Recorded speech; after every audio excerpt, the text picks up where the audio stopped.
You have to hear this to believe this. The International Criminal Court in The Hague is contemplating issuing arrest warrants against senior Israeli government and military officials as war criminals. This would be an outrage of historic proportions. International bodies like the ICC arose in the wake of the Holocaust committed against the Jewish people. They were set up to prevent such horrors, to prevent future genocides. Yet now, the International Court is trying to put Israel in the dock. It's trying to put us in the dock as we defend ourselves against genocidal terrorists and regimes, Iran of course, that openly works to destroy the one and only Jewish state. Branding Israel's leaders and soldiers as war criminals will pour jet fuel on the fires of anti-Semitism, those fires that are already raging on the campuses of America and across capitals around the world. It will also be the first time that a democratic country fighting for its life according to the rules of war is itself accused of war crimes. The Israeli army, the IDF, is one of the most moral militaries in the world. It takes endless measures to prevent civilian casualties, measures that no other army takes. It does so while fighting a terrorist enemy, which uses its own civilians as human shields. You know the truth. Hamas places its weapons, its terrorists, in hospitals, schools, mosques, and throughout civilian areas. They do this in order to win immunity and to maximize civilian casualties.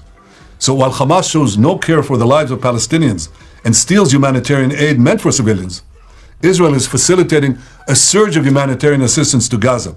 And we do this to ensure that the Palestinian population's humanitarian needs are met, rather than commend Israel for abiding by the rules of war while fighting an enemy that violates every rule of war, including holding 133 Israeli men, women, and children hostage. Who's the ICC targeting? The democracy called Israel.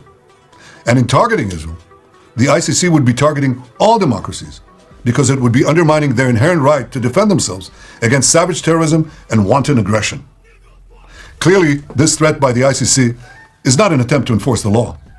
Israel is not even subject to the court's jurisdiction, and it has an independent legal system that rigorously investigates all violations of the law. Rather, this ICC attempt is an attempt to paralyze Israel's very ability to defend itself. The government and people of Israel reject outright this grave threat to our security, this grave threat to our very existence. And I want to assure you, no ICC action will impact Israel's ironclad determination to achieve the goals of our war with Hamas terrorists. We will destroy Hamas's military and governing capabilities in Gaza.